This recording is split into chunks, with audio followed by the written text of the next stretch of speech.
Hey, what's up guys? It's the Normal Playing Guy. So we have a new EZA. It's been out probably a good few days now, so it's worth always revisiting to see how is this LR faring these days. I've heard a lot of good things and I've heard a lot of bad things. So let's delve into it. I personally don't so much care for this unit, but yes, I must do a video for this, so hey, we'll jump into it. So it's the Super Saiyan 2 Vegeta, as you can see. He is, when he came out, he was a very orb-hungry unit. He needed a lot of support, and he could hit extraordinarily hard, but you have to get literally like 18, 19 key, something like that, because his stat rises. This is essentially 18 key, and it will require you then essentially to have a full board. You would never realistically ever going to get that unless you intentionally use support items and such to do this. So you'll never really use this guy's full potential. So again, it's always hard to do, and of course, you'll never really get. I mean, what are the chances you are going to get 10 orbs, right? So with that, your attack and defensive value, mainly attack, it was going to be wildly different. So this unit was a bit of a flop, but we'll have a look into him. He was good as he is a Worthy Rivals category, and I don't know if he was the only Worthy Rivals lead at the time, but he would have been useful because of that. We have some small amount of stats, and of course we gain bonus key if you're, which does actually count, towards the the 18 that you need. You just got to have an enemy who is, or an ally, in particular, mainly an ally for Goku, which is brilliant. But it doesn't really help. I mean, you had defense on super attack, so again, we could see some good things from this unit. Right, okay, so we jump in, we now have 4 key, 170%, so that's nice. So that is a pretty good one. He came out in 2020, so 4 years old. There's a fair chance a lot of people actually do have at least a one of this unit. And then of course super physical 100%, so that is a pretty okay for when you come into battlefield for like the first couple of levels. So for 2 key 200%, wow, that's a bit of a jump, isn't it? Go from 70% to 200%. Remember, LRs do not share the same attack stat buff, so all these stats down here will remain the same. Coming in at 55%, we have basically 11,000 defense, that's really good. Basically 18,000 attack, really strong. And then there's your health. If you have one dupe, really good. One dupe always is the most powerful. And I'll leave it there for the 100% so you can see. So stat wise, he's going to be good. 2 key and 100% attack for the first 5 turns. Okay, so this unit is built around attack. Well, again, that's not a problem.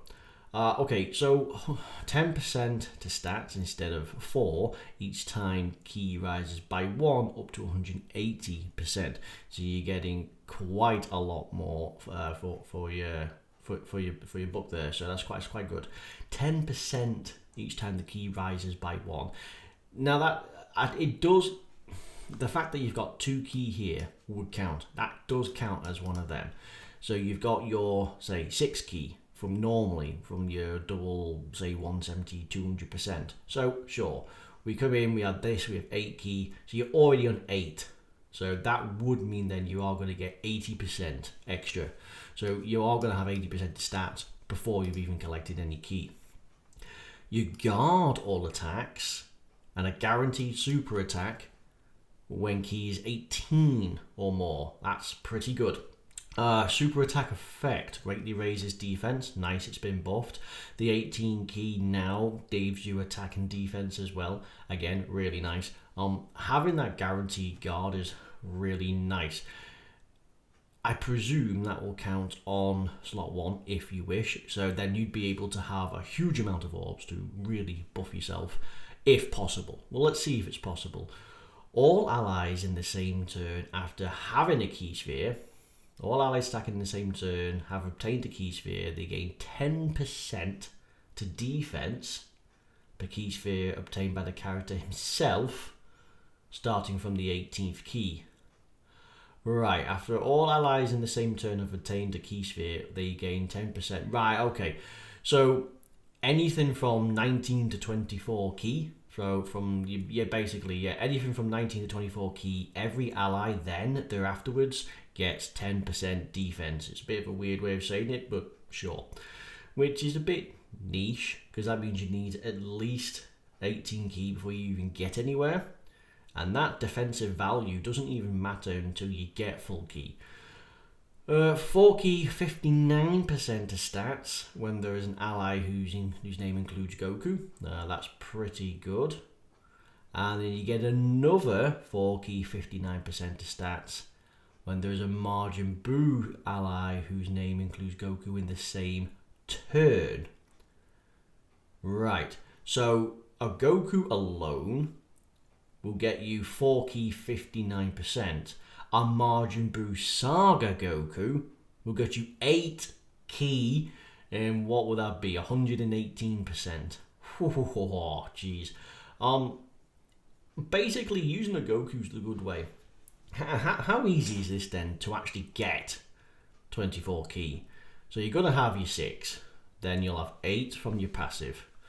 Let's assume you've got a Goku 1 then. Oh, then you get this, which is 10. So you're already on 10 key. Let's see, then this. Let's assume you run a Majin Buu Saga Goku, which is pretty good because it might not show in here, but he recently easy aid, and that's the Super Saiyan 2-3 Goku. So let's say you're rocking him. So that's going to give you 8 keys. So that's 18 key, and you haven't even collected anything. Okay, you may actually potentially be good. There is a huge difference then between having the right Goku and having a Goku. So then you're on 18 key. Brilliant. Is there any links that you could likely get? Golden Warrior, potentially. Royal Lineage is potentially a good one. Do you know what's actually funny? Yeah, okay. Potentially, you could pull out Royal Lineage and Golden Warrior. Well, in particular, you could pull out Royal Lineage with the Super Saiyan 2 Vegeta.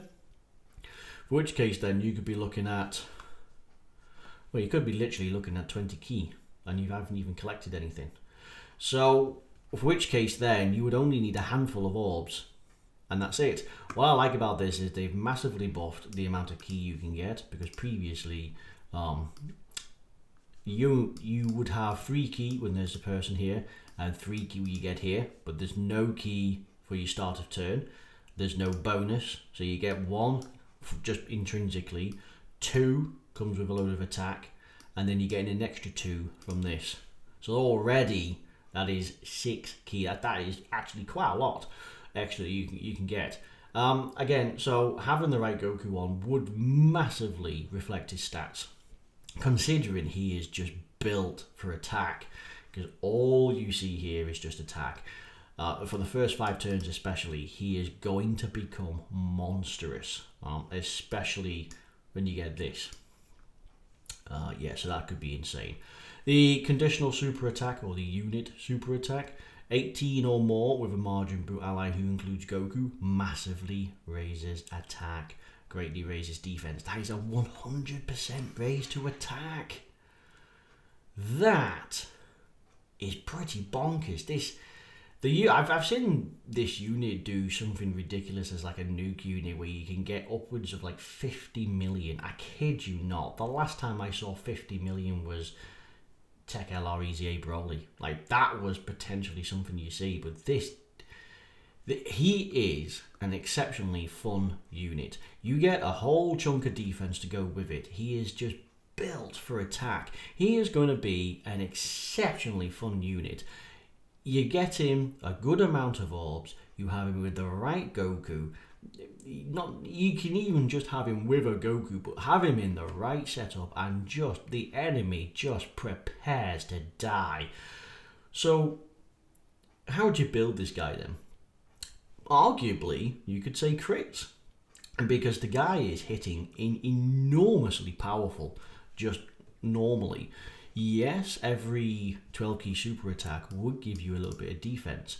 You would have a greatly raised defense and massively raised attack, and that would become, well, again, it would apply again if you had one. I mean, if you didn't have one, you'd still get a chunk of defense. So you're saying to me that a double super attack would give you a double massively raise attack and a defense bonus, which would be astronomical. Oof, yeah, okay. So you could argue crits because he is going to hit very hard. Obviously, I mean, you can probably easily expect attack stats between 20 and 30 million, probably at 55%, which is going to be absurd. If this is any indication as to power creep coming in February, oh, that's going to be monster. Right, but anyway, so crits hit hard, why not have him hit harder? Fair enough. You could argue dodge because there's no potential out there at all. He does have guard, and I'd like to see his defensive stats come into play otherwise. So so with that in mind, I'd like to see how well his stats can fare from like only getting a handful of orbs without the Goku to getting a lot of orbs with and without the Goku. So his attack stats could wildly. I mean, you literally would have to have the right setup. But like, boy, do they give you something really worth it for this, because he's just going to obliterate the enemies. It's going to be insane. There's an active skill. I don't think this changes. Let's have a look. It has not changed, no. Okay. So it can be activated when there's a margin boost Saga ally from third turn when you have Goku. And that gives you 1 key. Wow. 59% attack, 78% defense, and 1 key. But again, it's more attack. You could factor this in before your 5-turn buff ends, and by golly, seriously, the dude's going to be like, it's no wonder I saw like a 53 million attack stat at some point, because it's just going to be one of those things. Anyway, he's a solid LR. You would put him in as, probably, seriously, just put him as crits to hit hard. Links, same warrior race, prodigy, super saiyan, royal lineage, golden warrior, fierce battle, legendary power. It's pretty good. Same warrior race, super saiyan, royal lineage you can get exceptionally easy. Legendary power, fierce battle as well. All of these are attack links, which is going to further amplify this guy. The people here that I can see to look out for in particular, yeah, it's the Super Saiyan 2 Vegeta, who recently had his Easy A. Let's have a look. Yeah, okay, this guy, he could be really good. The anniversary unit would actually count because it is a Goku and it's a Margin Boost Saga Goku. It will count. The Int Super Saiyan 2, Super Saiyan 3 Goku will also count. The only reason you're not seeing him on here is because he's got Royal Lineage and Prodigies, which are strictly, mainly Vegeta links, right? I know Prodigies can include stuff like Demon King, Piccolo, and Frieza, but you know, Royal Lineage and that is definitely this guy. But just because all you see is Vegeta doesn't mean that he ain't going to work with all of them. In particular then, Margin Buu Saga is going to become quite a freak. Super Saiyan 2 would also work in that respect. Connected Hope would be a good one. Gifted Warriors, Mastered Evolution. In fact, I don't think there's a single team on here he is not going to absolutely shine on. The light blues and the pinks and these greens here, they're going to be the highlight. Otherworld and Resurrected Warriors, right? Then you've got Time Limit and Mastered Evolution, Battle of Fate. These are some pretty horrible teams to run with, and they need a very specific meta. With the buffs going for both of these two, not just, say, Margin Buu Saga, but these two, yeah, this team may suddenly just elevate itself to like something really, really good. But there you go, yeah. That there you have it. It's a very good Easy A. It's well done. It's high risk, high reward. You're building right. You're gonna have a lot of fun. My fear is maybe too much fun to the point where he's good for attack, but that's really about it. But again, we'll see. We'll see. Anyway, thank you very much for watching this video. I've been the Normal Playing Guy, and you have had yourself a lovely Christmas. But thank you. I'll see you next time, and bye bye.